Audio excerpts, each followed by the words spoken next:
metal. Entonces, vamos a dar un poco la bienvenida a Iván mientras vamos esperando que las personas se vayan conectando. También, como siempre, les agradecemos, nos ayuden a compartir la presente transmisión a todos nuestros amigos que nos están viendo desde las distintas partes del Perú, así como también aquellos que nos están viendo desde Bolivia y desde Chile, como nuestro público acostumbrado. Ya tenemos 23 personas conectadas. Por favor, a todos los que están conectados, como siempre, vamos a agradecerles, nos ayuden a compartir la transmisión. Iván, ¿cómo estás? Muy buenas noches. Qué gusto tenerte aquí en la asociación. Buenas noches, Juan Carlos. Igualmente el gusto es mío en realidad. Gracias por la invitación, gracias por la oportunidad de poder compartir parte de mi trabajo, parte de mi pasión en realidad, el estudio del arte peruano y de la historia también en general. Entonces, vamos con uno de mis autores peruanos favoritos, que es Juan Lipiani.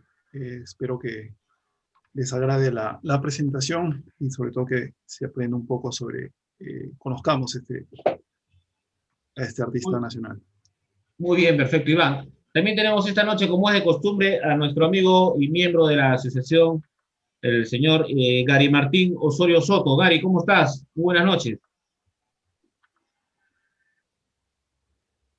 ¿Qué tal? Bueno, Iván. Bueno, un gusto poder compartir con ustedes esta estudia acerca de un retratista de la guerra pacífica y sobre todo un codificador de la realidad, ¿no? A través de Lepiani hemos sabido las distintas facetas humanas que se desarrollaron dentro del campo de batalla y sobre todo con las icónicas escenas de la batalla del Moro. Lepiani, dentro de su estructura fotográfica, retrató muy bien aspectos que la refleja acerca de la conducta de nuestros héroes y sobre los sentimientos humanos que abarcaron este conflicto que de forma trágica nos marcó en nuestro futuro histórico. Desde ya les agradezco y bueno, espero que disfruten nuestra tertulia de hoy. Muy bien, como decía Gary hace un momento, en Juan Lepiani vamos a encontrar diversos sentimientos y diversas imágenes y como algunos piensan, incluso dicen, como dice el título de hoy de nuestra presentación, eh, la historia o nuestra historia. Entonces a todas las personas que están participando, agradecemos ya sus comentarios que nos están enviando desde Antofagasta, la señora Anita Olivares, a Emilio José Hernández, que nos dice muy buenas noches, a Mauricio Cazorla, que nos está saludando desde Antofagasta, dice excelente el tema de hoy, un gran homenaje al pintor Lepiani, excelentes obras de la Guerra del Pacífico.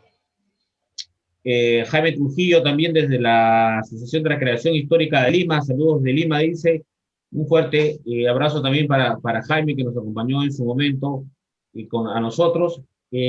A todos los participantes, por favor, a través de la ponencia que nos va a brindar esta noche, Iván, pedirles un poco que nos cuenten su historia con Lepiani, qué es lo que más nos ha impactado de repente, de sus pinturas, algunos datos históricos que puedan tener y que nos ayuden a enriquecer la presente ponencia.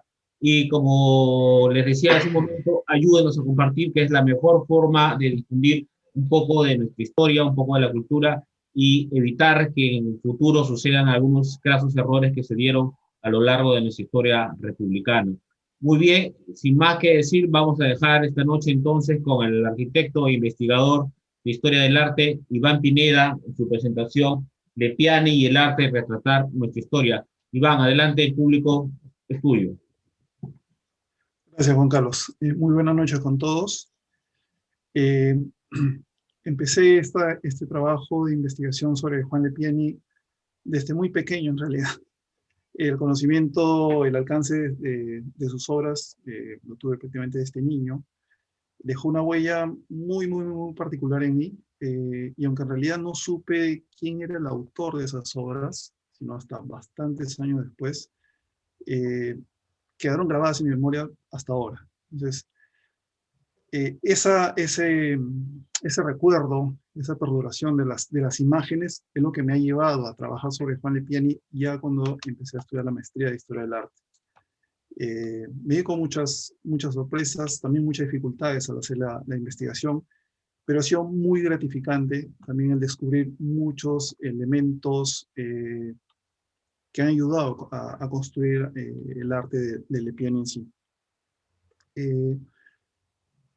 Partí también de que muchas de las imágenes, como dije, son muy conocidas, pero el artista en sí no era muy mencionado, no era reconocido, no era recordado y es poco mencionado en los estudios de arte peruano. Entonces, vamos a, si ya puedo compartir pantalla, para empezar con la... Ahí vamos. Entonces, Juan Lepiani, el arte de retratar una historia. Es el título que le coloco a esta presentación. Porque Lepiani se concentra bastante en retratar muchos episodios de la historia nacional. Una motivación que parte de manera personal, algunas veces por encargo, pero estaba bastante enfocado en hacer conocer nuestra historia. Y sobre todo motivado por la reciente Guerra del Pacífico en ese momento. Entonces, imágenes como esta, por ejemplo, que creo que muchos han conocido desde hace bastante tiempo atrás, debido también a la repetición en muchos otros formatos, en otros medios. Esta última imagen, por ejemplo, la vamos a ver repetirse durante todo el año. Es la más adecuada al Bicentenario, creo yo. Y también las imágenes de Lepiani que se han reproducido en otros formatos muy diferentes a los artísticos. Entonces, formatos oficiales como estos sellos postales, o también en elementos publicitarios. Parece bastante raro, ¿no? Son formatos muy ajenos a la historia, son formatos ajenos al arte, pero que han contribuido a la perennización de estas imágenes. Vemos una caja de chocolate que nada tiene que ver con la Guerra del Pacífico, por ejemplo. También ha inspirado las imágenes de Lepiani a montajes teatrales, como lo he visto acá en la foto. La hemos visto repetidas desde niños, es parte también del inicio, digamos, por la fijación de estas imágenes en estas láminas escolares, que creo que también muchos de nosotros las hemos visto desde pequeños.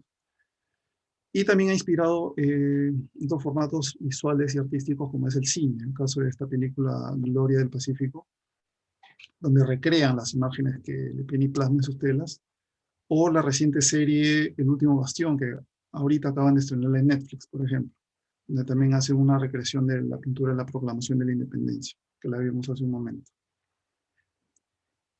Entonces, toda esta repetición de imágenes es tan fuerte que incluso dejan de lado su nombre. ¿Sí? No hay recordación de él como artista, pero sí la recordación de sus obras.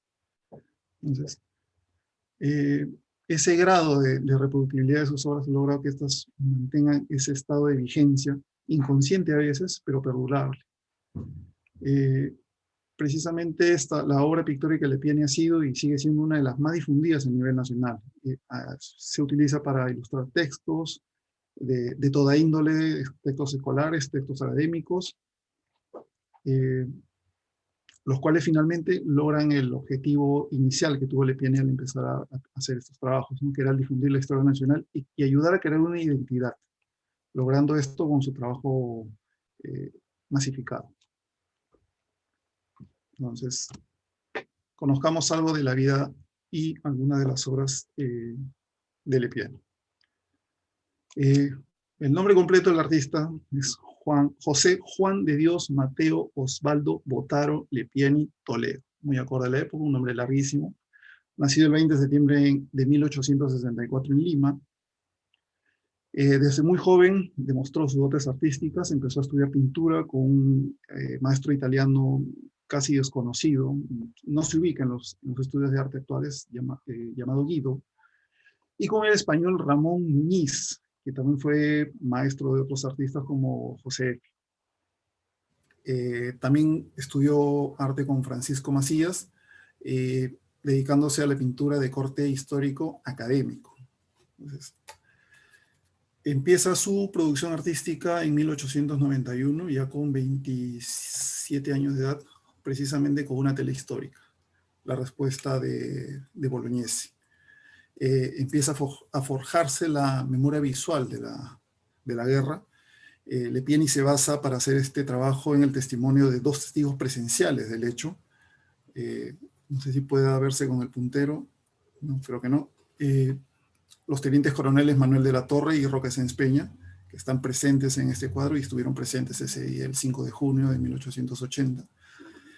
Y Lepieni también toma otra fuente para basar su pintura, que es la tradición de Ricardo Palma sobre Francisco Bolognesi, una tradición que escribió en 1884, donde narra precisamente este hecho, pero sobre todo describe, incluso con medidas, el escenario donde se da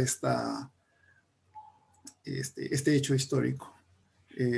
Describe el mobiliario, describe la ubicación de las puertas, las ventanas, el reloj. Entonces, todo eso es lo que ayuda a crear la escenografía que Lepieni plasma en este cuadro, sobre el cual monta los personajes, que, según confesión del mismo pintor, los ubica según las posiciones que los mismos testigos de la Torre y Roque Sáenz Peña le manifiestan a él. O sea, digamos que este es un primer acercamiento, una reconstrucción histórica de la historia nacional y concretamente sobre la Guerra del Pacífico.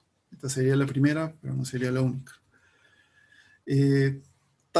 Tuvo esta obra mucha repercusión, tuvo muy buena aceptación de la crítica, del público, tanto así que la revista El Perú Ilustrado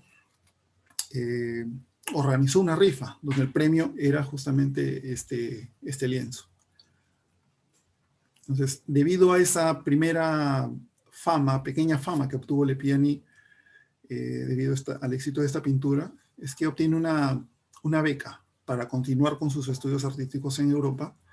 Parte hacia Francia en 1892, visita los museos del Louvre, visita el Museo de Luxemburgo, tiene un contacto con los pintores académicos franceses Joseph Bonnat, Léon Cognet, Aimé Morot y especialmente Alphonse de Neuville, quien ya era bastante conocido en su momento por las pinturas que había hecho sobre la guerra franco-prusiana, una guerra que tiene una impronta muy, muy especial y una similitud con la Guerra del Pacífico, como vamos a ver un poco más adelante.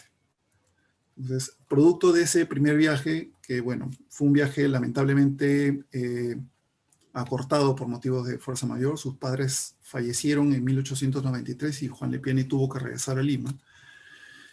Pero este primer contacto con esta pintura francesa sobre hechos bélicos lo lleva a hacer una primera copia de un cuadro de Aimé Morot, La carga de coraceros de la guerra franco-prusiana. Acá muestro la copia de Lepieni que se encuentra actualmente en el Club Revolver, en el RIMAC, y la pintura original de Morot. Hay un ligero cambio en el título, o sea, Lepieni no se limita en este caso a copiar íntegramente, también hay un cambio en el formato de la pintura. Lepieni se toma unas cuantas libertades, digamos, para hacer esta copia que lo ayuda ya a meterse más en el detalle de la investigación y la expresión artística en los temas bélicos. Ya de vuelta en Lima, ejecuta un segundo lienzo sobre la Guerra del Pacífico, concretamente la defensa del tercer reducto de Miraflores o simplemente el tercer reducto, pintada en 1894. Esta ya se diferencia de la respuesta de Bolognesi, donde el hieratismo o la pasividad de las figuras que conforman el Estado Mayor alrededor de Bolognesi contrasta con la acción que ya vemos acá.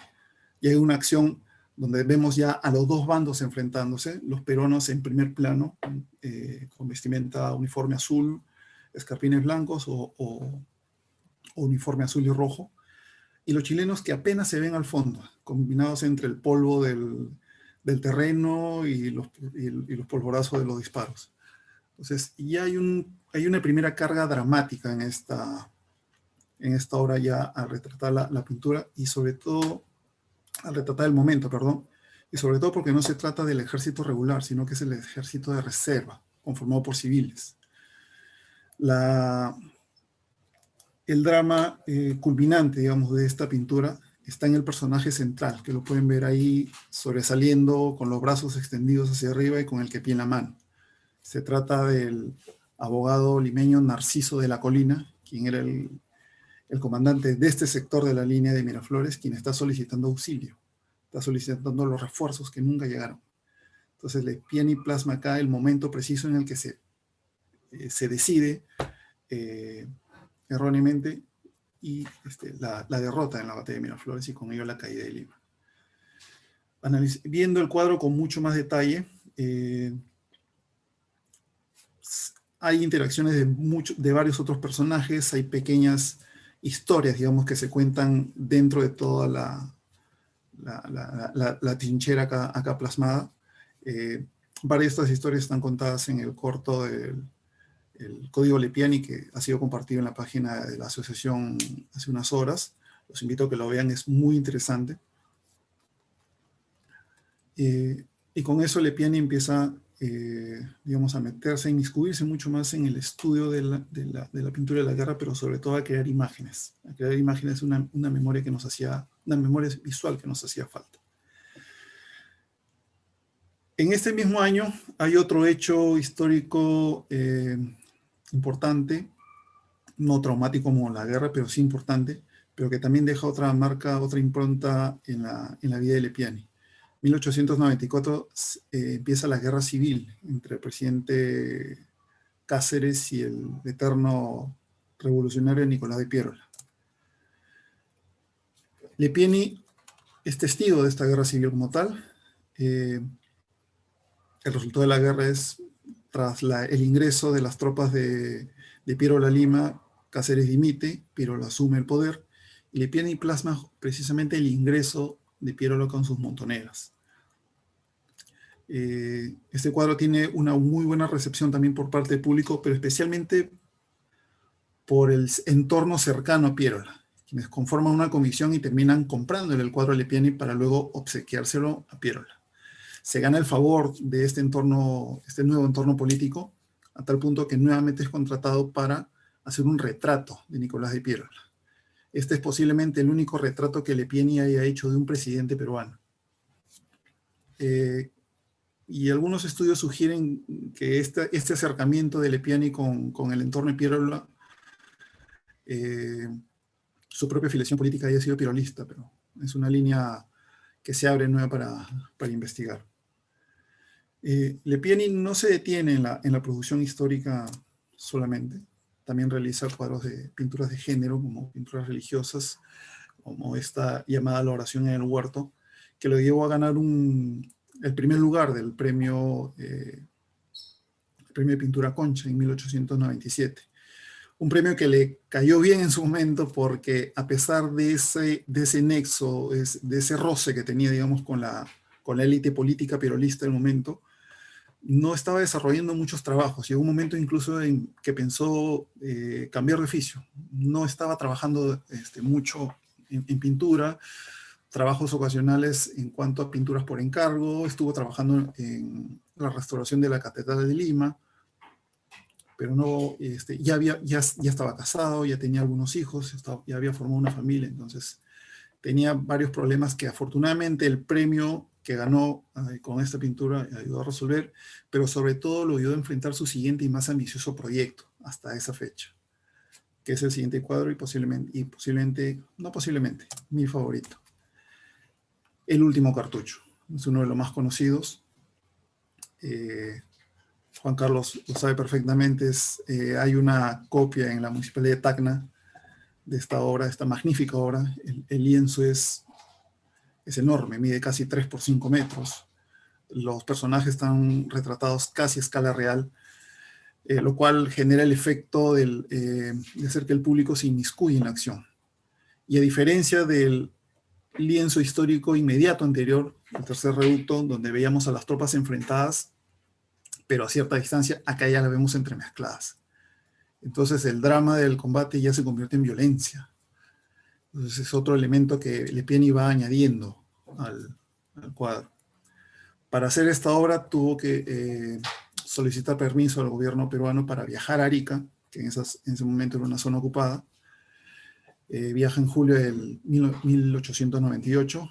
Estando en Arica, recibe la ayuda del periodista ariqueño Gerardo Vargas Hurtado, bastante joven en ese momento, quien, con otros jóvenes de Arica, ayudan a Lepiene a hacer excavaciones en el lugar, porque en el mismo morro habían sido enterrados muchos de los caídos, sobre todo peruanos, en fosas comunes. Entonces, ese trabajo de excavación le permite a Lepiane hacer la reconstrucción de uniformes, del armamento, la ubicación de las trincheras que todavía existían en ese momento. En Arica también se entrevista con algunos de los sobrevivientes peruanos que aún residían en Arica, quienes también le dan más detalles de la posición de las tropas, los modos de combate, la forma de coger el armamento, etc. Entonces le dan más detalles, los cuales le dan más riqueza al lienzo. Si bien en la pintura se puede identificar rápidamente tres personajes principales justo al centro del lienzo, que son Roque Sáenz Peña, que está en un tercer plano. En un segundo plano, Francisco Bolognesi, que a pesar que está en segundo plano, es el personaje principal. Y en un primer plano, que es bastante cercano al segundo, está Guillermo More, ya tendido, producto de un disparo, y alrededor de ellos están el resto de tropas combatiendo cuerpo a cuerpo. Entonces, todos estos detalles, todas estas pequeñas historias recopiladas por Lepiani a través de los partes oficiales, de los testimonios de estos testigos con los cuales se vio en Arica, como dije, ayudan a alimentar el drama, el dolor, el horror de la tragedia de la guerra y sobre todo de la derrota. Entonces vemos a soldados peruanos que están peleando prácticamente sin armas, pero no cejan en su intento de seguir en la lucha. Es una pintura que tiene una carga muy, muy, muy fuerte. En su momento, incluso cuando se empezó a exponer en la Casa Dubois, en el centro de Lima, el ministro de Instrucción, lo que viene a ser ahora el ministro de Educación, autorizó a que los directores de las escuelas limeñas dictaran clases nocturnas frente a la pintura. Entonces, había esa interacción, en todo caso, ya con los jóvenes, con los niños, tal como ahora y tal como me ocurrió a mí en su momento. Esta obra también tuvo una gran recepción por parte del público y la crítica. Se hizo merecedor incluso un artículo del director del Ateneo de Lima, de Javier Prado Garteche, y esto le devuelve un poco la fama ganada a Lepiani 8 años antes. Se hace acreedor a otra beca, a una subvención en este caso, para viajar nuevamente a Europa y ahora sí terminar con sus estudios de pintura. Es becado por el gobierno de López Romaña, que es el que sucede a Pirola en el poder. Lepiani viaja a mediados de 1900 y se instala en Roma, donde pinta más obras de corte histórico, obras que luego son enviadas a Lima como parte, porque eran parte de este convenio que lo apoya económicamente para que solvente su capacitación en Europa. Convenio que firman con el Consejo Provincial de Lima. Y producto de eso, son unas dos primeras pinturas históricas. Acá Lepiani cambia drásticamente la temática, pasa a retratar el tema de la conquista del Perú, con este episodio también importante, el cual yo considero que es una fotografía ficcionada del momento preciso en el que se decide la conquista del Perú. Entonces, se recuerda un poco el suceso de los 13 de la isla de Gallo. Pizarro y los conquistadores que lo acompañaban estaban, digamos, poco decepcionados de no obtener las riquezas que ellos esperaban. En la isla de Gallo se detienen, muchos de ellos querían volver a Panamá y Pizarro los reta. Traza una línea en el suelo con su sable y dice: los que crucen y van conmigo al sur obtendrán todo el oro que quieran. Los que quieran regresarse, quédense en la pobreza. Y 13 cruzan la línea, por eso el nombre del cuadro. Y en el cuadro está retratado justamente el momento preciso en que la primera persona atraviesa la línea. Entonces, por eso podemos decir con claridad que la pintura retrata el preciso momento en que se decide la conquista del Perú. Y ya sabemos todo lo que ocurre después. Entonces, Lepiani retrata un instante partiendo de un acontecimiento histórico, partiendo de sus personajes, de sus acciones, lo cual ya se convierte en un elemento recurrente en varias de sus pinturas de corte histórico. La siguiente pintura que desarrolla en Roma es la proclamación de la independencia. En 1904, al igual que la anterior, omití ese detalle, él solicita información de la vestimenta, de los armamentos, indumentarias y también retratos de los personajes. En el caso de esta pintura, la información que solicita a Emilio Gutiérrez de Quintanilla y al propio Ricardo Palma no llega a tiempo y llega incompleta. Y por las presiones que tenía Lepiani de entregar los cuadros a tiempo, es que toma una decisión bastante ingeniosa, el recurso de pintar a los personajes de espaldas, justamente para evitar hacer los rostros, unos rostros que él no tenía y no conocía. Con lo cual se genera otro efecto bastante especial, que es inmiscuir también nuevamente al espectador en la acción. O sea, el público no está como el espectador de la proclamación de la independencia. El público está proclamando la independencia, está en el mismo estrado donde está José de San Martín. Y acá también Lepiani añade otro recurso utilizado desde el Renacimiento, que es la inclusión del artista en la pintura. Al lado izquierdo podemos ver un personaje que está mirando al espectador.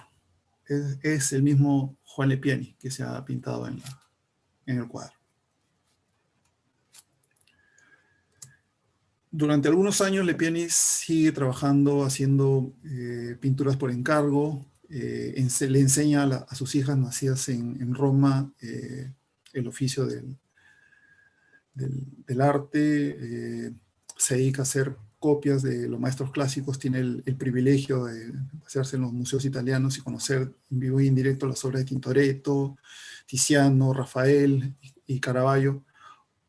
Copias que se quedan parcialmente en Roma, otras son remitidas a Lima, a manos de privados, entonces es difícil hacer un rastreo real de cuántas obras llegó a hacer Lepiani estando allá en Europa. Lamentablemente este trabajo de copista menguó mucho su capacidad visual. Su vista empezó a empeorar y con ello también la calidad de sus obras.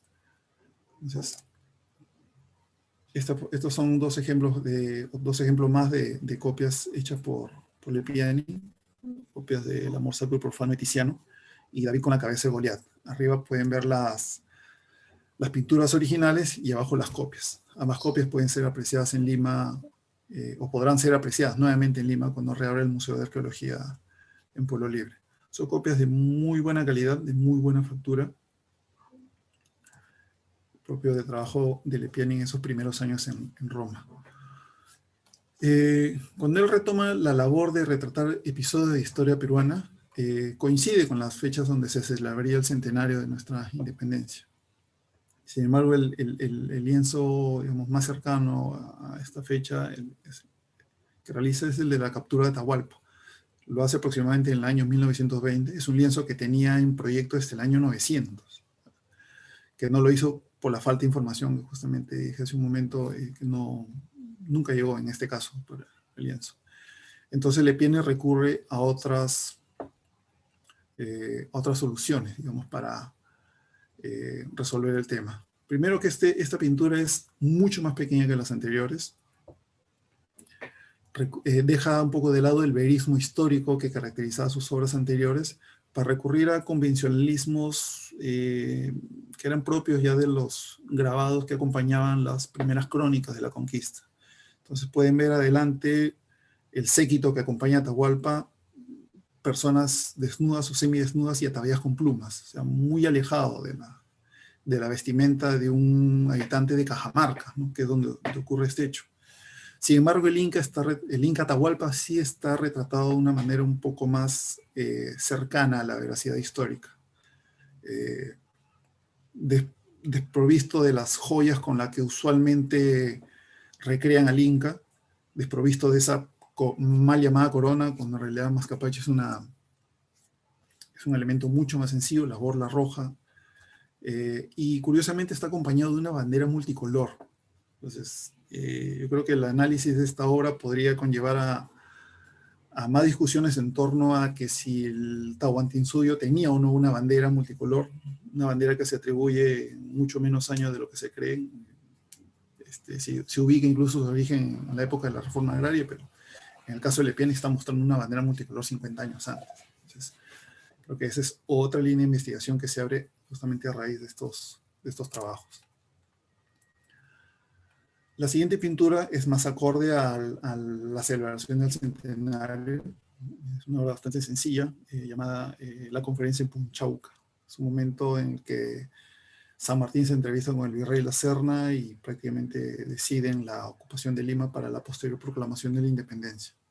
Entonces, nuevamente podemos ver también acá un declive en cuanto al acabado de las pinturas de Lepiani, y debido a que la ceguera lo está afectando cada vez más.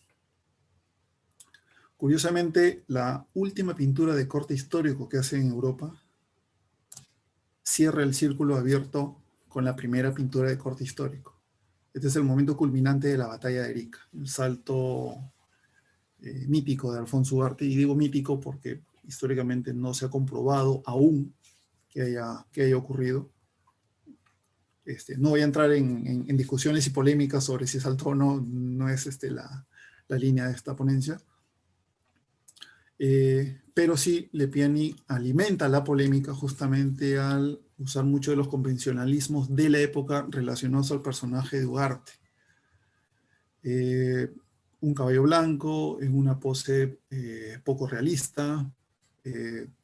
Vemos que Ugarte prácticamente no se está sujetando el caballo, es una pose bastante serena, muy serena, diría, por una persona que se está lanzando a la muerte. Y una bandera pintada atrás que no se sabe cómo le está sujetando Alfonso Ugarte. Entonces, se ha tomado muchas licencias Lepiani para hacer esta pintura, que si bien cierra el relato, el hilo argumental de la batalla de Arica, porque también las pinta en el orden cronológico de los hechos reales, es una idealización de cómo habría sido su muerte. Lepiani continúa trabajando, haciendo obras por encargo, obras también de género, como El Cántaro Roto o Balam. Son obras que él trae a Lima en 1928 junto con las tres pinturas anteriores, en una corta visita que hizo en compañía de su hija. Su hija Carmela incluso ayuda a terminar algunas de estas pinturas debido al avance de su ceguera. Lepiani, después de esa corta visita a Lima, regresa a Roma para seguir tratándose médicamente. Debido a las constantes solicitudes que él hace, las personas de su entorno, los que los conocían acá en Lima, es que el gobierno de Leguía inicialmente le genera una pensión para los gastos médicos que estaba asumiendo Lepiani en Italia. Como ya no estaba pintando, necesitaba de todas formas un apoyo. Viene el golpe de Estado, el presidente Sánchez Cerro continúa con ese apoyo y él decide en junio de 1932 que Lepiani retorne a Lima, retorne a su tierra, a acompañar a su hijo. El gobierno le subvencionaba todos los gastos del viaje. Lamentablemente la burocracia hizo imposible que este decreto se llevara a cabo y Lepiani fallece en Roma de un ataque cardíaco el 28 de noviembre de 1932. Fue sepultado en el cementerio Campo Verano, en la capital italiana, y posteriormente, y hasta la fecha, no ha habido ningún esfuerzo por repatriar sus restos. Sus restos siguen allá. Entonces, dentro de las pinturas de corte histórico que hizo Lepiani, la temática principal fue la Guerra del Pacífico. Como dije, fue una temática de corte bastante reciente para el artista. Lepiani fue testigo, o sea, las secuelas dolorosas de este conflicto sin duda marcaron el espíritu del joven Lepiani. Tenía 16 años, como dije, para cuando se dieron las batallas por Lima, y esto habría influido bastante para que desarrolle esta temática. Lepiani inicia su trabajo histórico en 1891, también coincidiendo con otros acontecimientos que no hay que dejar de tener en cuenta. La década que va de 1890 a 1900 fue crucial de importancia para las relaciones entre Perú y Chile.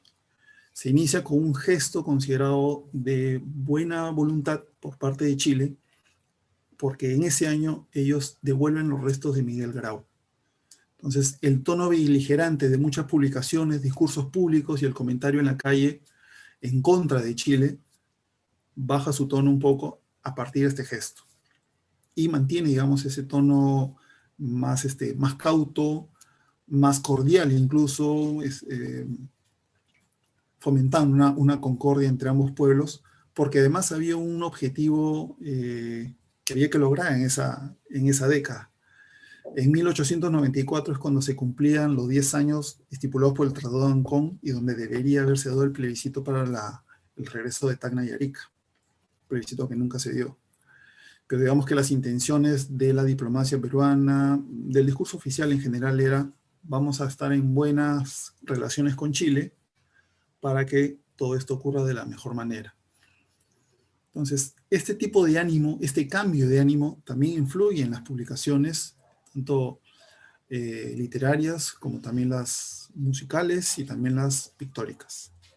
Entonces, en esta década es que se desarrolla con fuerza el imaginario heroico nacional, un imaginario que surge a falta de un registro visual sobre la guerra. Chile tenía un registro visual. El ejército chileno viajaba con un fotógrafo oficial que hizo registro fotográfico de todas sus campañas. Además que fueron acompañados por una comisión de observadores de la Armada Británica, donde el comodoro Rudolf de Lisle hizo varias acuarelas también registrando muchos hechos de la guerra desde las campañas de sur hasta la toma de Lima, pero también desde el punto de vista chileno.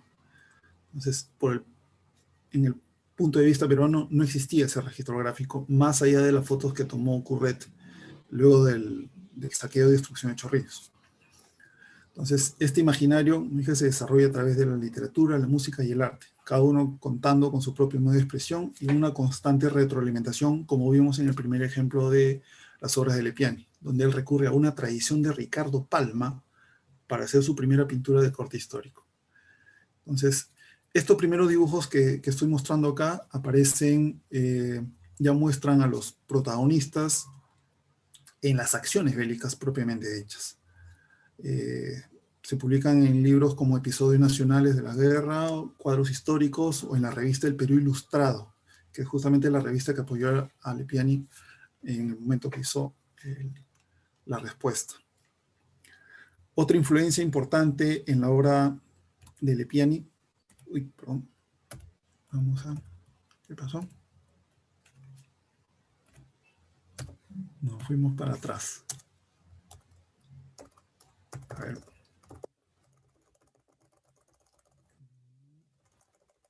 Disculpen acá, se fue el botoncito. Ya. Otra influencia, como decía, perdón, vamos antes de la influencia, a que el registro visual, dije, desarrollado en Chile, ya también empezó a desarrollar obras artísticas. Entonces, hubo dos hechas por Giovanni Mucchi, que era un pintor italiano que fungió de director de la Academia de Bellas Artes de Chile, el cual, trabajando en Santiago, vino a Lima para hacer apuntes de campo y hacer estas dos pinturas sobre la batalla de Chorrillos. En ambas pinturas podemos ver el Cerro Marcavilca, el que vive en Chorrillos creo que lo puedo ubicar. Y en paralelo, la pintura peruana, o hecha en el Perú en todo caso, con Muñiz como un primer exponente y José Efio, uno de sus discípulos, pintan una temática muy distinta.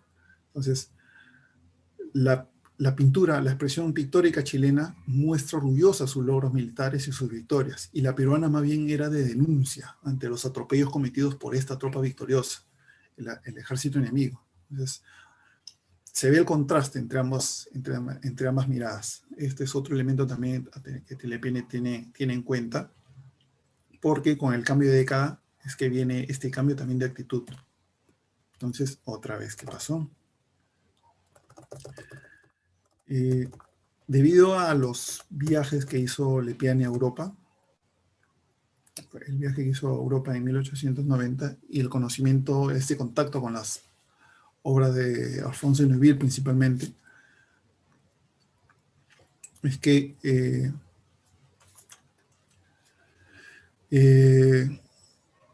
empieza a tomar como modelos estas pinturas de corte bastante realista, donde hace bastante hincapié justamente en el drama y la destrucción que conlleva la guerra.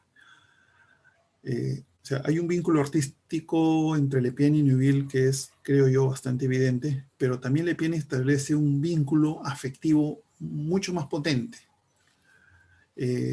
Tanto Francia y Perú, o sea, al finalizar cada uno sus respectivas guerras, Francia fue la guerra franco-prusiana y el Perú la guerra del Pacífico, ambos países sufrían con sus derrotas, manifiestan a través de su arte, su literatura, el dolor de estas derrotas y también la desmembración de sus territorios.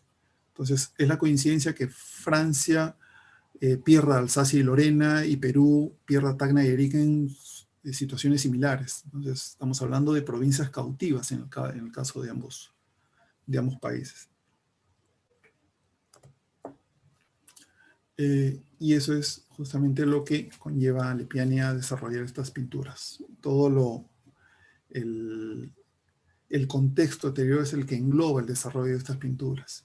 O sea, Lepiani responde a un contexto muy particular y una sociedad necesitada de una memoria visual que le iba a ayudar a curar esas heridas. Sus pinturas reconstruyen un pasado reciente, si bien lo presentan con la acción y la violencia que una guerra genera definitivamente, lo despoja en cierta manera de un horror, del horror de la cercanía de la muerte. Mientras Neuville sí pinta gente, digamos, abatida por los disparos, Lepiani no tanto. Digamos que hay un cierto velo de pudor al respecto para no enfatizar el tema de la muerte, sino enfatizar el tema del heroísmo, que era, creo, mucho más necesario para olvidar el tema del dolor y de la derrota y dar el siguiente paso como sociedad. Entonces, esta muerte más bien se toma como una especie de redención para un país que estaba buscando expiar sus culpas que la condujeron a esta derrota. Entonces, el contexto histórico en el que se desarrolla Lepiani es conocido como el de la reconstrucción nacional. O sea, es una reconstrucción no solamente a nivel de infraestructura del país, sino también a nivel anímico.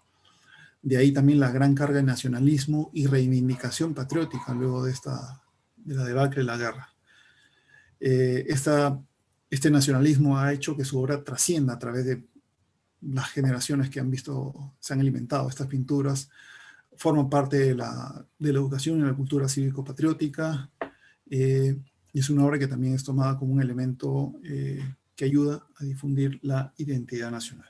Entonces, volvemos al comienzo de la exposición. Lepiani contribuye en gran medida justamente a esta identidad nacional a través de la potencia de sus imágenes. Gracias.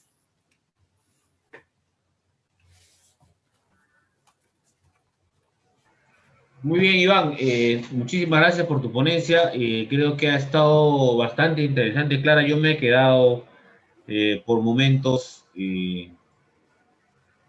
pegado con lo que has señalado. He estado mirando las pinturas detenidamente, tratando de encontrar algunos detalles que siempre uno va buscando. Vamos a detener entonces la presentación para poder dar pase a la ronda de preguntas, a los comentarios que se vayan a dar sobre esta excelente exposición que nos ha brindado hoy día Iván Lepiani y el arte de retratar nuestra historia.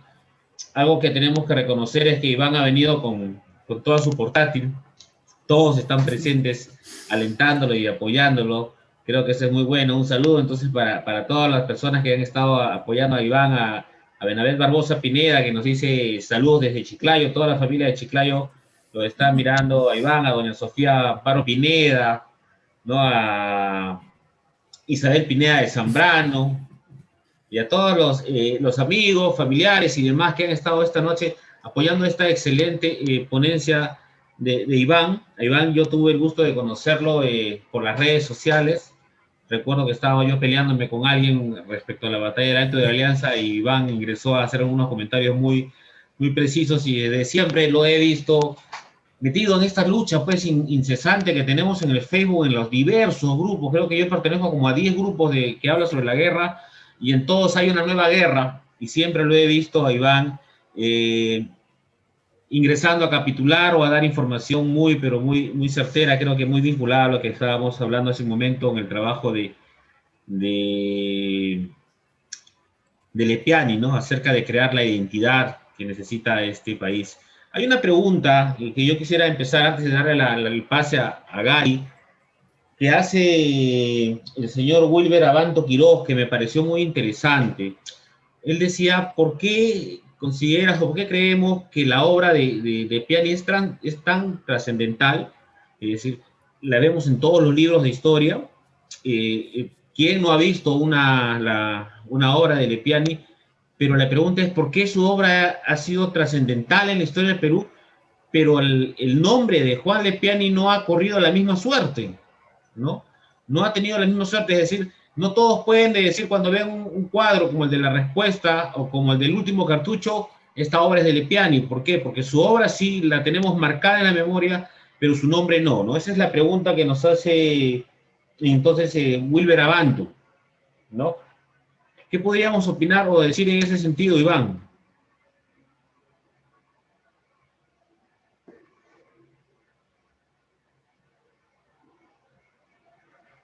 Se cortó, creo, no lo tengo en vivo, Iván, parece que ha habido un problema con su conexión. A ver, vamos a ver si Iván está... Hemos venido sabiendo de que en la batalla del Alto de la Alianza no hubo. Son temas interesantes que la pictografía o la pintura de guerra nos ha llevado a entender ciertos. Iván, dentro del código, ¿qué es lo que consideras más trascendente? Y no del personaje, sino de su obra. De su obra me llamó la atención en cuanto a esa pintura, bueno, relacionado con el documental, te refieres también, justamente estas narraciones, estas pequeñas narraciones que conforman estas pequeñas historias que conforman una gran historia. Entonces, incluso se ve la rivalidad entre la reserva civil y los mandos militares de profesión. Entonces, dando a entender que la división entre los defensores peruanos siempre estuvo presente y que también fue una causal importante para que haya pasado lo que pasó en la guerra, ¿no? Que fue que simplemente y sencillamente la perdimos. Entonces, no hubo ese carácter de unidad en ese momento. Creo que es un hilo conductual de la cultura en la época, ¿no? Porque lo mismo plantea González, básicamente las personas que vieron de cerca el conflicto. Es una reflexión que hace esa generación que sigue a la toma de Lima, porque sinceramente no veía el conflicto hasta que estuvo en las puertas de Chorrillos y de Barranco. Así es, así es. Una posible, digamos, una posibilidad dentro de por qué Lepiani se enfrascó en este proyecto de hacer el tercer reducto con tanto detalle y con tantas historias, es que está la posibilidad, creo yo, aún latente, de que Lepiani ya formó parte de ese ejército de reserva. O sea, tenía la edad necesaria para formar parte de ese cuerpo. Entonces, no se sabe todavía, no se ha hecho en las investigaciones necesarias para saber si formó parte del cuerpo de reserva. Quizás haya sido no solamente, mejor dicho, que haya sido un testigo presencial de esa batalla, cual le daría mucho más potencia al mensaje de esa pintura. A diferencia, por ejemplo, de González Prada, que es con la crítica bastante dura que da a la sociedad peruana y a la clase gobernante, él no participó en ningún combate, o sea, estuvo también en la reserva, pero estuvo en la zona, en uno de los reductos que no formó parte de ninguna de las batallas. Y una vez ocupada la ciudad de Lima, él se encerró en su casa. Entonces, con lo cual no me merezco el mensaje de González Prada, pero hay una contradicción, digamos, entre la actitud de su discurso y su actitud personal, que contrasta en todo caso con la de Lepiani y otros combatientes que, siendo, digamos, menos críticos, simplemente pusieron el pecho contra las balas y se lanzaron digamos, a demostrar que las cosas eran mucho más complejas de lo que el mismo González Prada las manifiesta en sus discursos.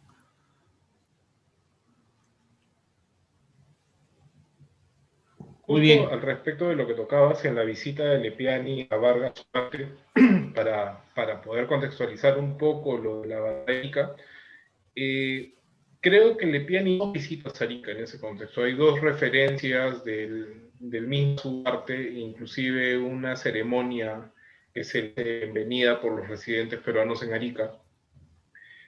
Acompaña una de las romerías que hace la comunidad peruana en las comunes cerca al Fuerte Ciudadela. Dentro de ese contexto, Lepiani también logra entrevistarse con algunos soldados chilenos, veteranos de guerra que participaron en la batalla y que pertenecían también a la municipalidad de Arica, junto con Carlos Huevel, que es otro personaje que en algún momento tocaremos muy bien su historia, y él se retroalimenta de ambas versiones. Entonces, es importante también tomar el punto de vista que va más allá, ¿no? Ahora, dentro de la visita de Lepiani forma un concepto interesante, que es justamente alrededor de 1890, donde se dan las pompas y el retorno de los héroes, no solamente por gestión de Melitón Carvajal, segundo al mando del Huáscar, se gestiona la repatriación de los 33 oficiales y soldados, tanto de Arica como de Tano. En esta visión que se tuvo sobre la repatriación sirvió mucho también la identificación que pudo hacer algunos grabados de Lepiani, que se tiene alguna referencia sobre qué hacer la condición de los héroes que ya por cuestión de tiempo quedaron maltrechos. Inclusive, el doctor Jiménez, presidente de la Comisión de Exhumación, que se le encargó a Lepiani una construcción de los cuerpos para poder reconocerlos, ¿no? Dentro de su búsqueda en el campo de batalla del Alto Alianza.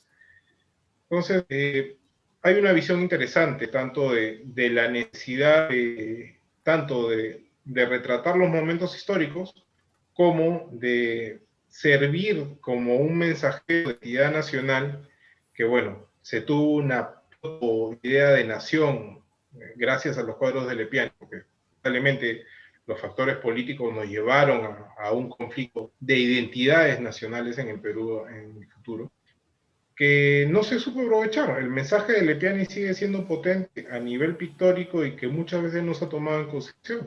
¿Qué opinas al respecto? Bueno, es bastante complejo de responder.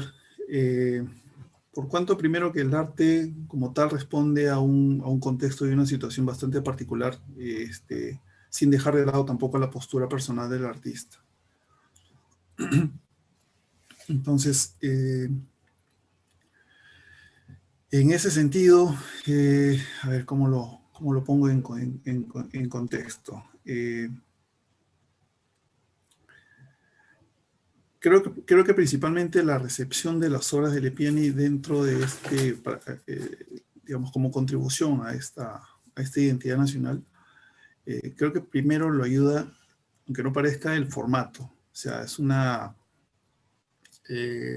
forma impactante, digamos, de captar al público, al observador, que llega incluso a generar un sentimiento de sobrecogimiento, digamos, ante un hecho tan crudo, tan duro como fue la guerra. Entonces, eso conlleva una reflexión interior personal de cada uno de los digamos, observadores de estas pinturas, cada uno de manera diferente, pero al mismo tiempo unificada, porque están observando el mismo hecho.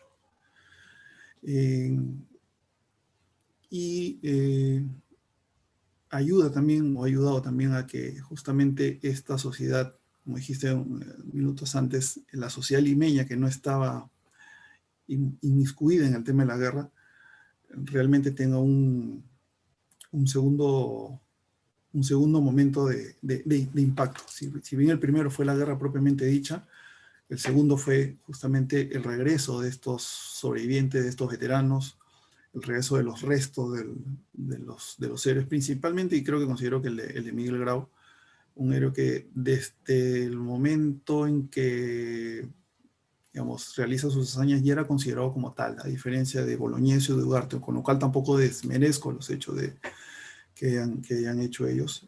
Pero digamos que Grau ya tenía un background de hazañas de logros realizados antes de morir. Algo que, por ejemplo, Bolognesi lo tenía en mucho menor medida. Los actos que los llevan finalmente a la muerte en defensa de la patria y todo lo demás, por supuesto que son a considerar, pero la recepción de los restos de Grau en Lima para 1890 creo que también fueron un impacto muy, muy, muy duro para la sociedad. Y eso también conlleva a esta reflexión interior como sociedad, o sea, ver hasta qué punto estábamos divididos, y que podemos ver que hasta ahora no podemos todavía resolver esas diferencias. Es un problema que creo que va más allá de que cualquier guerra o cualquier reconstrucción pueda rehacer. Entonces, es un tema mucho más complejo que creo que incluso va más allá del entendimiento. El arte, en alguna forma, trata de manifestar estas incomodidades, estas diferencias, pero creo que también es bastante más complejo para poder resolver. Si no se pone el hombro o hay una verdadera toma de conciencia de qué cosa nos falló como sociedad en ese momento y cómo nos falla la sociedad ahora, los cambios van a ser imposibles. Muy bien, Iván. No sé hasta qué momento... Deberíamos hacer un resumen. A ver, no, Gary, creo que querías decir algo. Sí, lo que quería contar es en la línea de lo que decía Iván, que solamente basta ir al presbítero maestro, a los soldados y oficiales que están fuera de la cripta de los héroes para entender que todavía los factores políticos nos siguen dividiendo, ¿no? Y gente que en la historia y en los partes de guerra tuvieron participaciones importantes y heroicas, y que hasta el día de hoy se les sigue excluyendo. Entonces, la reconstrucción va a ser difícil si dejamos los sismos, que los sismos gobiernen en vez de buscar un factor común, que es el sentido de nación, ¿no? Así es. Y en eso también influye muchísimo la educación. Entonces, que un tema tan importante en la definición de la identidad nacional como lo fue la Guerra del Pacífico, creo que considero yo que fue una de las guerras que nos define como nación, una de las guerras más impactantes del siglo XIX, más allá de la Guerra de Independencia, creo. El tema de las currículas escolares, por ejemplo, o sea, no ha contribuido acá al menos a entender la guerra como tal. O sea, se reduce a simplificar, a ver de una manera tan simple como que los peruanos y los bolivianos son los buenos y los chilenos son los malos, y ese antagonismo persiste hasta ahora en muchos personas que ya son adultas, o sea, hasta ya mayores, personas adultos mayores. Entonces, es un daño, digamos, que se ha hecho al entendimiento de la historia cuando se enseña mal. Creo que cuando se enseña con un apasionamiento que lleva una carga irracional, que no permite comprender otras fuentes u otras miradas del mismo hecho histórico. O sea, como historiadores sabemos que un hecho histórico tiene por lo menos dos puntos de vista, si es que no los tiene más. Acá en la Guerra del Pacífico estamos hablando de 3 países contendores, estamos hablando de 3 puntos de vista. Y si sumamos las colonias extranjeras, estamos hablando de 4 puntos de vista. Entonces, el tema es bastante complejo de entender. Tratemos de no quedarnos con una sola versión, sino eso nos va a llevar siempre a enfrentamientos. Y como lo he dicho, nos lleva a enfrentamientos entre nosotros mismos. Esas diferencias no se terminan. Entonces, esas diferencias también conllevan a abandonos. Entonces, vemos que no solamente en el presbítero maestro están las diferencias, sino que también en pequeños cementerios cercanos a las zonas de combate, en el sur peruano especialmente, cementerios de Tarapacá, Arica, Tacna, Moquegua, Arequipa, o sea, hay tumbas donde están enterrados muchos de estos veteranos y tumbas realmente abandonadas. Entonces, no se les ha dado pues, el valor que realmente merecen. Entonces, es un trabajo muy fuerte que viene, pues, se tiene que trabajar desde abajo, digamos, para cambiar este sentido de nacionalidad real, o sea, afianzados a nuestra tierra, a nuestra patria, y no solamente pues, en hechos muy puntuales. O sea, digamos, todos somos peruanos con la selección de fútbol, está bien, pero ni siquiera conocemos cómo nacimos y cómo nos formamos como nación. Hay un trabajo bastante interesante por hacer.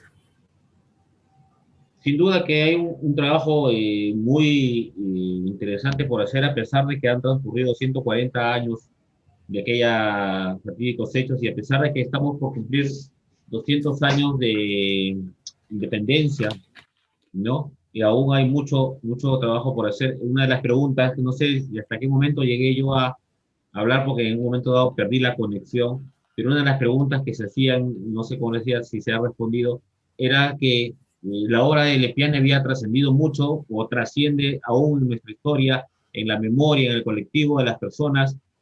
¿Quién no se ha impactado en algún momento dado con una obra de Lepiani? Pero el nombre de Lepiani no ha tenido la misma suerte. O sea, no el nombre de Juan Lepiani no ha corrido la misma suerte que su obra. Su obra ha permanecido y su nombre un poco ha ido quedando en el olvido, de forma tal que creo, hasta donde conozco, existen muy pocos trabajos de investigación respecto a este autor, muy pocas fuentes que nos puedan llevar a él. Yo tenía justo solo una de esas, que era la batalla de Arica de Vargas Ugarte, de Gerardo Vargas Ugarte, donde él relata pues la visita que tú ya habías hecho mención.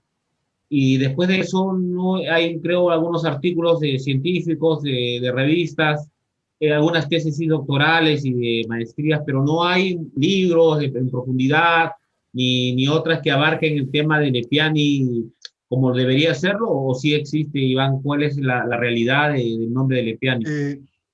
Mira, justamente en la maestría he seguido el rastro de muchos de los trabajos que se han hecho sobre Lepiani. Hice una revisión historiográfica sobre la obra y la vida de Lepiani, y son pocos los trabajos que han hecho que traten de abarcar o que se convierta en un compendio sobre su vida y obra. No los hay. O sea, como dices, hay artículos, hay tesis que tratan algunos de los temas tratados por Lepiani, algunas de las pinturas tratadas por Lepiani, pero no existe un gran trabajo que englobe toda la obra de Lepiani.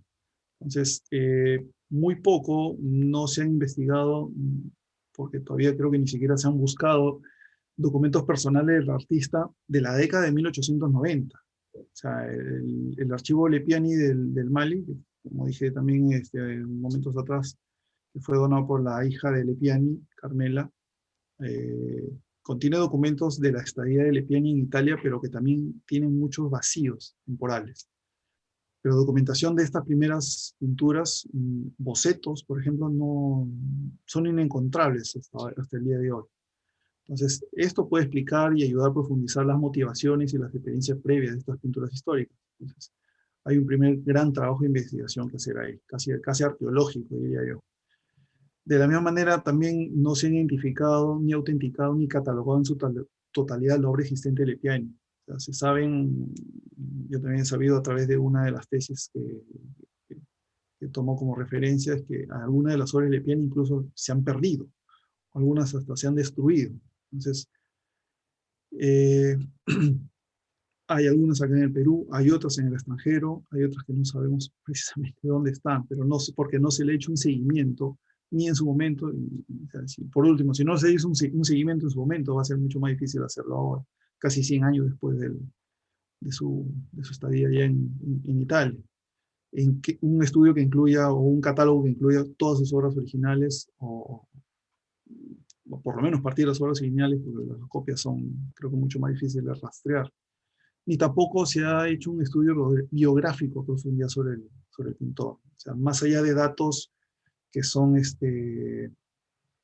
se pueden encontrar en registros del archivo arzobispal, o sea, con partida de nacimiento, partida de bautismo, de parientes de Lepiani, sus descendientes, como para armar un árbol genealógico del artista. Todavía hay algunos vacíos, digamos, en torno a su formación primaria, sus primeros trabajos, su formación artística propiamente dicha. Este pintor Guido, que es mencionado por otros autores, de él no se tiene ninguna referencia, no se sabe quién es Guido. Entonces, de Ramón Muñiz sí hay algunos trabajos, felizmente hay algunas investigaciones que pueden ayudar a tapar esos vacíos de él como maestro de Lepiani por algunos años. Y para mí el gran vacío es su participación durante la guerra. O sea, esa enorme posibilidad para mí que él haya formado parte del cuerpo de reserva y que eso haya sido una motivación para estas pinturas históricas sobre la guerra, o sea, es interesantísimo y pues sería el hallazgo del siglo para el que guste de Lepiani.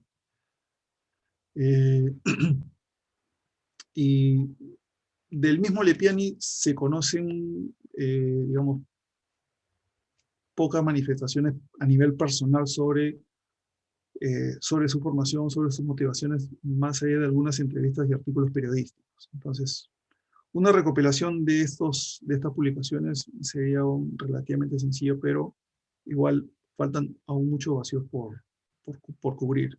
Entonces, el tema de su formación en Europa, del cual solamente hay menciones hechas por el mismo Lepiani, pero no hay, digamos, documentación. O sea, dónde estuvo inscrito, dónde se matriculó, dónde estudió. O sea, no hay esa documentación, una explicación de sus influencias. O sea, en realidad es bastante trabajo también por hacer por este pintor.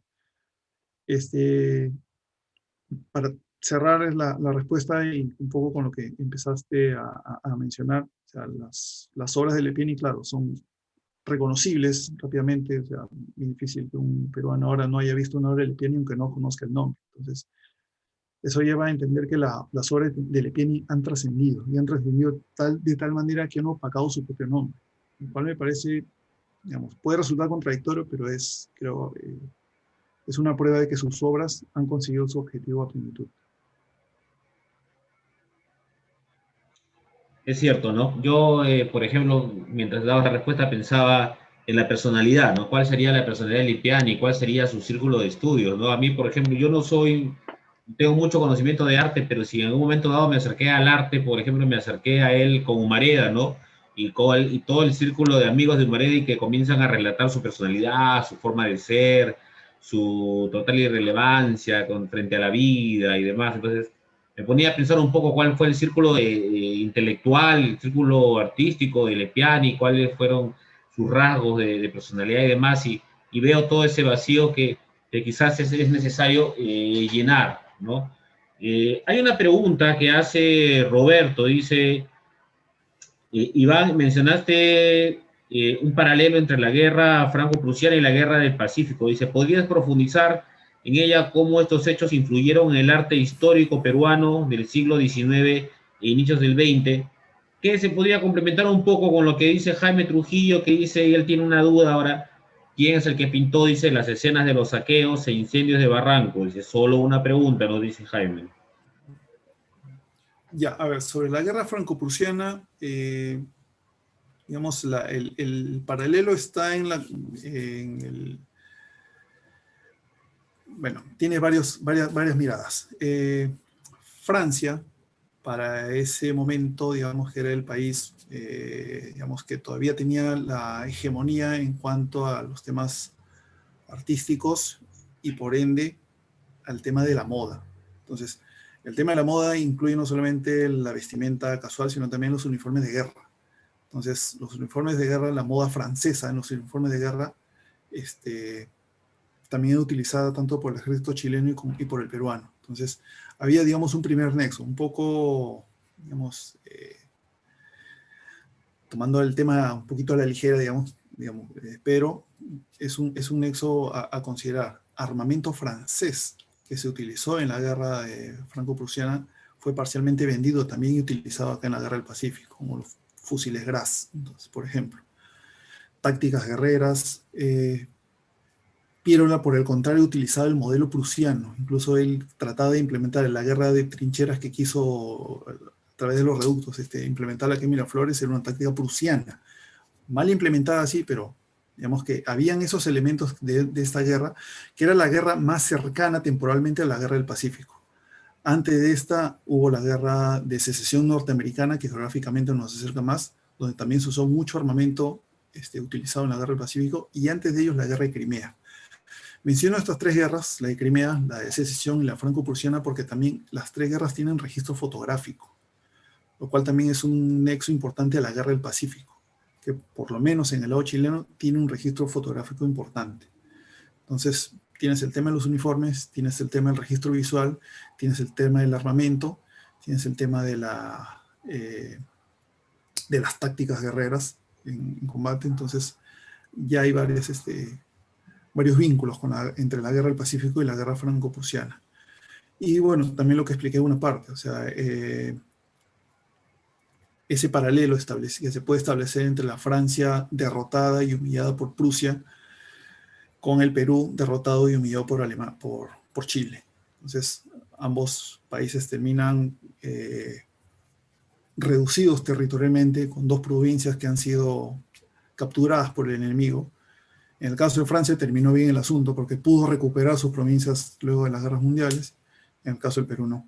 Entonces, hay una deuda pendiente. No hablo de revanchismo, sino que no hemos podido sacudirnos del dolor de esa pérdida de las provincias de Tarapacá y Arica. Y tampoco mientras no superemos ese dolor, el espíritu revanchista y hasta xenófobo en algunos aspectos con Chile van a proseguir. Entonces, no nos hace bien llevarnos de esa manera con nuestros vecinos, pero sobre todo no nos hace bien a nosotros mismos como nación. O sea, no nos podemos perdonar ni siquiera nuestros propios errores y así no podemos avanzar realmente.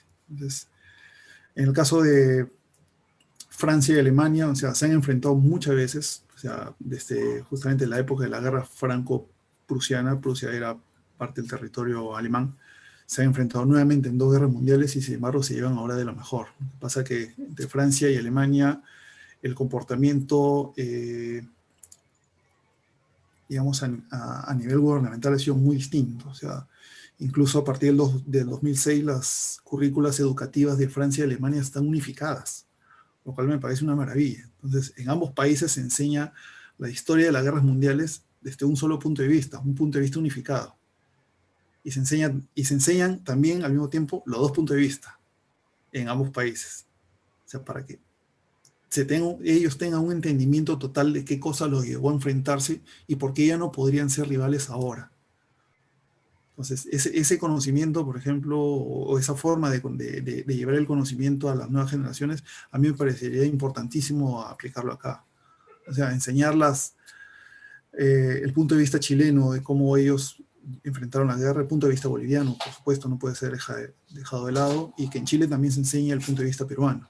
Entonces, eso nos va a llevar a entender que la guerra tiene muchos matices, o sea, como dije también anteriormente, o sea, no se resume que ellos eran los malos y nosotros los buenos. Nosotros cometimos muchísimos errores en esa guerra. Fuimos malos con nosotros mismos también. O sea, es bastante complejo en realidad el tema, ¿no? Y es lo que a veces tratamos de hacer. Gary, ¿tú tienes algo que preguntar, que agregar a esta entrevista? Bueno, no, básicamente concuerdo con lo que dice Iván, ¿no? Y es que debemos alejarnos un poco del discurso velasquista y acercarnos un poco más al estudio de los hechos. Ha trascendido mucho la manipulación ideológico-política de la historia, sobre todo en los últimos historiadores de los últimos años, porque básicamente lo que buscan es un discurso anti-victimismo. Sin embargo, no estudiamos los hechos reales, ¿no? Y vemos en su real dimensión lo que sucede hasta hoy. Tenemos historiadores que todavía siguen glorificando a Piérola y desconociendo lo que realmente pasó con Prado, que ese ya será un tema de un programa especial que haremos en su momento. De 3 horas. Pero como mínimo. Sí.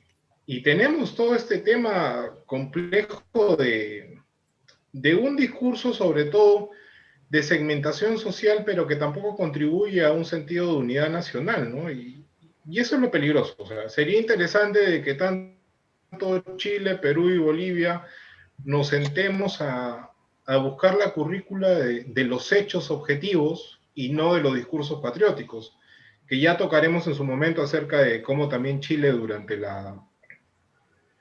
la ocupación de Tacna y Arica estableció la educación como un eje de formación e imposición militarista y cultural en los territorios peruanos. El tema da para mucho, pero sí concuerdo perfectamente en que la mejor forma de poder curar nuestras taras esenciales como sociedad es tender a estudiar los hechos y no nuestras visiones de ciertas circunstancias históricas. Iván hace muy bien en decir que tenemos temas con las cautivas, pero olvidamos que perdimos el triángulo amazónico, o casi la mitad del territorio amazónico, sin disparar un tiro. Y todavía no entendemos el porqué y no nos duele tanto. Entonces son circunstancias diferentes que también es bueno analizar, ¿no? Básicamente eso. Así es.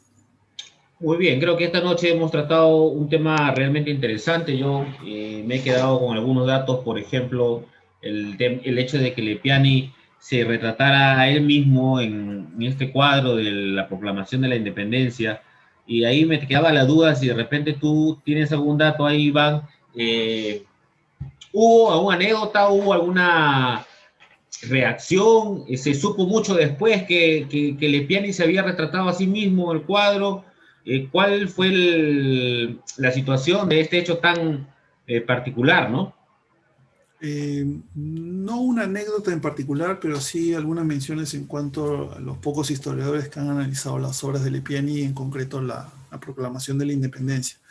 O sea, basan en este autorretrato en la comparación con algunos autorretratos conocidos de Lepiani hechos a lápiz. Forman parte también del archivo Lepiani del Mali. Y esos autorretratos, digamos que Lepiani los ha hecho en diversos momentos de su etapa, o sea, desde que llega a Europa hasta que ya está un poco más, tiene más años. Que aparentemente los habría utilizado también en otras pinturas. Entonces es un tema que quiero meterme ahí a buscar. ¿Dónde más lo puedo encontrar a Lepiani en sus obras? Entonces,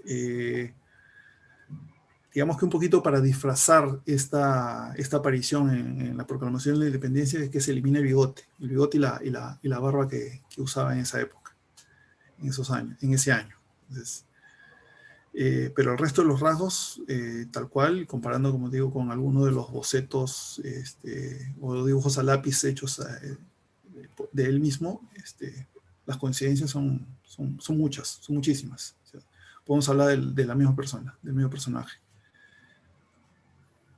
Sí, realmente bastante interesante. A partir de ahora, cada vez que vea esa imagen, voy a ver a Lepiani ahí saludándonos a todos nosotros después de estos 200 años de independencia. Bueno, se está abriendo todo un debate en nuestro grupo de transmisión, pues están ahí Curro Manrique, don Eduardo Viedo y demás, discutiendo un poco si habrá posibilidades que algún día tengamos un proceso de reconciliación entre Perú y Chile. No sé, creo que durante el año que venimos trabajando en la asociación hemos trabajado por eso, pero no por la reconciliación necesariamente, que creemos que es una consecuencia de lo más importante, que es por el conocimiento, ¿no? Por el adquirir conocimiento y aprender de los hechos realmente como pasaron y no como quisiéramos que hubieran pasado, como nos han dicho que pasaron, ¿no?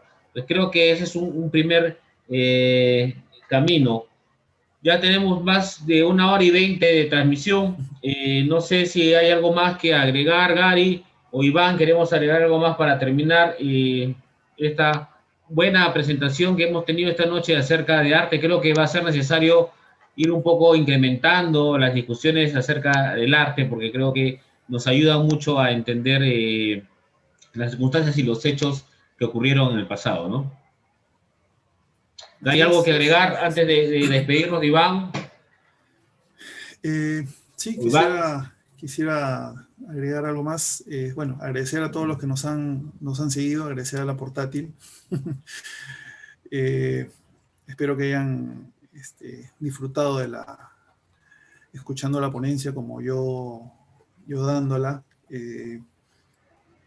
Espero más adelante también entregar un poco más de información acerca de Lepiani. O sea, el trabajo de investigación que vengo llevando con mi tesis me está llevando por nuevos derroteros en el entendimiento de la obra de Lepiani. Pero como digo, compartir estos hallazgos con ustedes muy pronto. Y nuevamente, bueno, hacer una invocación a todos los que nos están viendo y escuchando que traten de no solamente aprender la historia por aprenderla, no, la historia no se trata solamente de memorizar fechas y hechos, o sea, La historia no se trata de batallas, ni de guerras, ni de conquistas.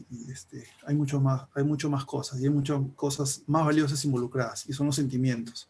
O sea, no nos olvidemos que las guerras son, la historia está formada por personas, se construye por personas, y todas estas personas tienen motivaciones, tienen afecciones, tienen sentimientos. Entonces, en la medida que nosotros aprendamos a conocer la manera de pensar de esta gente, la manera como sentía esta gente, la manera de involucrarnos, por así decirlo, viajando en el tiempo al momento en el cual queremos estudiar, realmente no vamos a tener un entendimiento real de por qué ocurrieron estos hechos históricos. Entonces, todo ocurrió debido a un contexto en particular, un contexto que no podemos recrear ahora, pero sí podemos hacer el esfuerzo de entenderlo. Entonces, en el caso de la Guerra del Pacífico, es un hecho que nos sigue doliendo 140 años después a muchos. Espero que cada vez sea menos.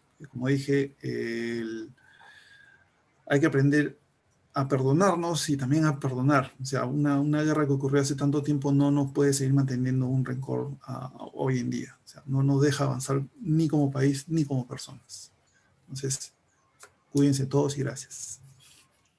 Muy bien, Iván. Entonces vamos ya concluyendo el programa de esta noche. Sabemos que pronto vas también a sustentar tu tesis en base a esta investigación sobre Lepiani. Desde la Asociación de Estudios Históricos de Tana te deseamos la mayor de las suertes y esperamos que en su momento podamos compartir también este trabajo con nuestros seguidores.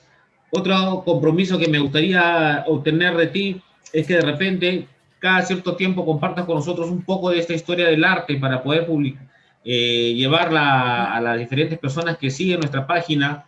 Como sabes, si algo hemos tratado de hacer durante este tiempo de formación con la asociación es promover dentro de la discusión y dentro de la reflexión de nuestros seguidores el respeto, el hecho de buscar construir más que destruir.